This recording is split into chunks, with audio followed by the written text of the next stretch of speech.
There is something sitting on the bottom shelf of nearly every grocery store in America, tucked between the baking soda and the corn syrup, that the fertilizer industry has spent the better part of a century making sure you never connect to your garden. It costs under $3. It comes in a small glass jar. It is dark, almost black, thick, and slightly bitter. And if you take a single tablespoon of it, dissolve it into a gallon of water, and pour that solution slowly into dead, compacted, lifeless soil, something begins to happen underground within the next few hours that no bag of Miracle Grow, no blue granule, no slow-release pellet, and no pH-balancing spray can replicate or explain away. The soil wakes up, not gradually, not marginally. It wakes up the way a forest floor wakes up after rain, all at once, from within, driven by biology that has been waiting for exactly this signal. And the plants rooted in that soil respond within 72 hours in ways that will make you question everything you thought you understood about why things grow and why they stop growing. What you are holding in that jar is blackstrap molasses, the dark, dense byproduct left behind after sugarcane has been boiled 3 times to extract every possible grain of refined sugar.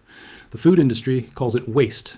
The fertilizer industry calls it irrelevant, but generations of farmers who worked land that the synthetic revolution nearly destroyed knew something different. They knew that what the industry labeled waste was, in fact, the most efficient biological fuel ever poured into exhausted earth. And the story of how that knowledge was buried and why it stayed buried for so long is not an accident. It is the architecture of a $230 billion industry protecting its own foundation. Let's go back to the beginning. Not to a laboratory, not to a government study, to a farm in the American South, sometime around 1870. The land is broken. Decades of cotton cultivation have stripped the topsoil of its biological life. Fields that produced massive, dense harvests in the 1840s are now barely yielding a third of what they once did. Farmers are watching their land die beneath them one season at a time, and nobody can explain why. The soil has minerals. It has water. It receives the same sunlight it always has, but something fundamental is missing, and the word for that thing doesn't exist yet in agricultural language. Now, somewhere near a sugarcane refinery, a farmer notices something strange. The land around the refinery's waste disposal area, where gallons of blackstrap molasses runoff have been seeping into the earth for years, is not dead. It is extraordinary. The soil is dark and loose, biologically active in a way the surrounding fields are not. The crops growing near that runoff are richer, denser, and more productive than anything else in the region.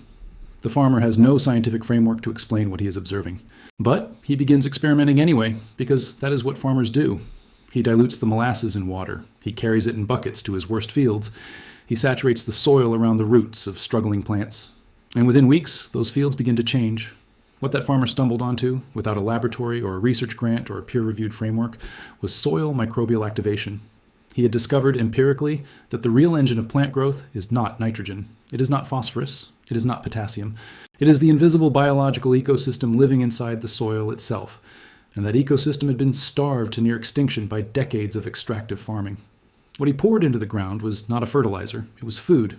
Food for the microbes that were supposed to be doing the actual work of feeding his plants all along. And this discovery was not new even in 1870. Go back 3,000 years to ancient Mesopotamia, to the agricultural records inscribed on Sumerian clay tablets. Historians studying those records have identified a practice described in the ancient text as feeding the dark earth.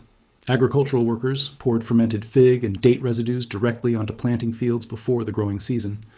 The Sumerian phrase used to describe what happened afterward translates roughly and remarkably as waking the soil. A farmer in ancient Mesopotamia, with no concept of bacteria, no microscope, no scientific vocabulary for what he was observing, used the exact same metaphor that modern soil biologists now use to describe microbial activation. Jump forward to medieval Europe, and you find Benedictine monasteries quietly doing the same thing. The leftover residue from mead fermentation poured around garden beds. Monastic records from the 12th century describe those beds as producing yields that no neighboring farm could match despite identical climate and soil composition. The monks did not know why, but they kept doing it because they could see that it worked.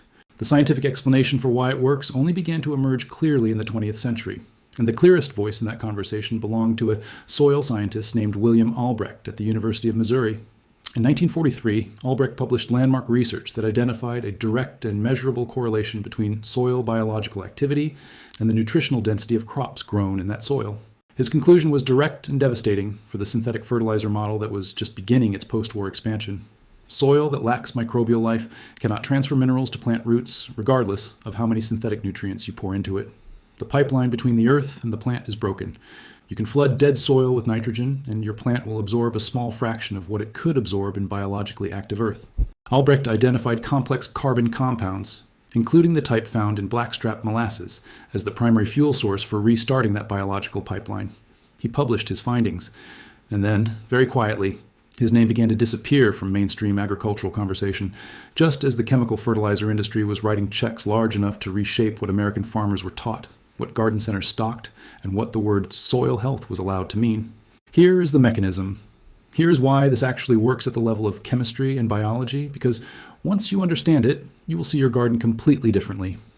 Healthy, living soil is not dirt. It is a biological universe of almost incomprehensible complexity. A single teaspoon of healthy forest topsoil contains somewhere between 1 billion and 10 billion individual bacteria. It contains miles of fungal mycelium threads so fine they are invisible to the human eye. It contains tens of thousands of protozoa and nematodes and microorganisms whose entire purpose is converting minerals and organic matter into forms that plant roots can absorb. This system is called the soil food web, and it is the actual underlying engine of all plant growth on this planet. It is not supplementary. It is not optional. It is the system. Synthetic fertilizers do not work with the soil food web. They bypass it entirely, delivering soluble nutrients directly to plant roots, while the microbial population slowly loses the carbon fuel it needs to survive. After enough seasons, the biological infrastructure collapses. The microbial population crashes towards zero. The self-sustaining cycle that healthy soil maintains for free indefinitely stops. And now you need to buy inputs every single season just to keep your plants alive, because the living system that used to do that work for you is gone. This is not a fringe theory. This is documented in peer-reviewed soil science literature going back to the early 1960s. The pipeline is broken, and the product being sold to you is a temporary workaround that makes the underlying problem worse with every application. Blackstrap molasses works because of what it is and what it contains. After sugarcane is boiled 3 times to extract every refinable sugar crystal, what remains is blackstrap. It is dense with iron, calcium, and magnesium. But most critically for soil biology, it is loaded with complex carbon compounds, the exact category of organic material that soil bacteria have evolved over billions of years to consume as their primary fuel source. When you apply a diluted molasses solution to the soil, you are introducing a massive, easily digestible carbon-rich food source directly into the microbial ecosystem. Soil bacteria consume those sugars within hours. Within 24 to 48 hours, they begin explosive population growth. As their numbers multiply, these bacteria produce the enzymes that break down organic matter and release bound minerals into forms that plant roots can actually reach and absorb. Simultaneously, the carbon from the molasses feeds mycorrhizal fungi, the underground network that extends a plant's effective root system by hundreds or even thousands of percent, creating biological pathways for nutrients to travel that simply do not exist in dead soil. This is the 72-hour window. This is what Sumerian farmers called waking the soil 3,000 years ago. You're not adding nutrients, you are restarting an engine that has been running this planet's plant life for 3 billion years without a single bag of manufactured fertilizer. The protocol is simple. Purchase unsulfured blackstrap molasses. This is essential. The sulfured variety contains sulfur dioxide added as a preservative, and it suppresses the exact microbial populations you're trying to feed. Look for the word unsulfured on the label. It will be darker, slightly more bitter, and available at most grocery stores, health food retailers, and bulk food suppliers for between $2 and $4 a bottle. Dissolve 1 tablespoon of blackstrap molasses in 1 gallon of lukewarm water. If your tap water is heavily chlorinated, let it sit in an open container for 30 minutes before mixing, because chlorine also suppresses soil bacteria. The finished solution should look like very weak tea. Apply it slowly and directly to the soil at the base of your plants, saturating the root zone. For garden beds, roughly 1 gallon per 4 square feet of soil. Do this once a week during the growing season. Apply in the early morning or late evening when soil temperatures are moderate, because microbial activity slows significantly in extreme heat or cold. For plants that are severely stressed, you can mix a half-strength solution and apply it directly to the leaves as a foliar spray, since the stomata on leaf surfaces can absorb both sugars and trace minerals directly, providing an almost immediate energy response while the soil biology rebuilds itself underneath. Total seasonal cost for a home garden is approximately $3 to $5. 1 bottle of unsulfured blackstrap molasses, nothing else required. In 2011, researchers at Wageningen University in the Netherlands published findings in the journal Applied Soil Ecology, measuring how depleted agricultural soils responded to various carbon amendments. Soils treated with simple sugar solutions showed statistically significant increases in bacterial colony counts within 48 hours and measurable improvements in available nitrogen and phosphorus within 72 hours, confirming mechanistically what Albrecht had observed 6 decades earlier. A homesteader in rural Oregon documented a raised bed garden that had been under synthetic fertilizer management for 11 years and had essentially stopped producing meaningful yields. After 4 weeks of weekly molasses drenches, her soil tests showed a 340% increase in bacterial activity markers and available phosphorus levels she had been unable to achieve with 3 different commercial fertilizer brands over 2 prior growing seasons. A community garden project working with degraded urban soil in Detroit incorporated the molasses protocol into their rehabilitation program. Within 1 growing season, treated plots showed dramatically denser plant growth and higher yields than untreated control plots located in the same garden. The knowledge never died. It retreated into organic farming communities, into permaculture networks, into the corners of agricultural science that the synthetic industry never bothered to suppress because it considered them too small to threaten anything. It survived because the truth of it is visible to anyone who tries it with open eyes. You can watch it happen. You can see the leaves lift. You can see color return to stems that looked finished. You can push your fingers into soil that was compacted clay 2 weeks ago and feel it crumble loose and dark and alive. The fertilizer industry's business model has always depended on a single premise, that soil is a passive medium and that plants require inputs that only manufactured products can deliver. That premise is false. It was known to be false in the 1950s based on published research, and the industry has spent the decades since ensuring that the true premise, that healthy soil is self-sustaining, never becomes the framework within which home gardeners think about what their plants need. Blackstrap molasses cannot be patented.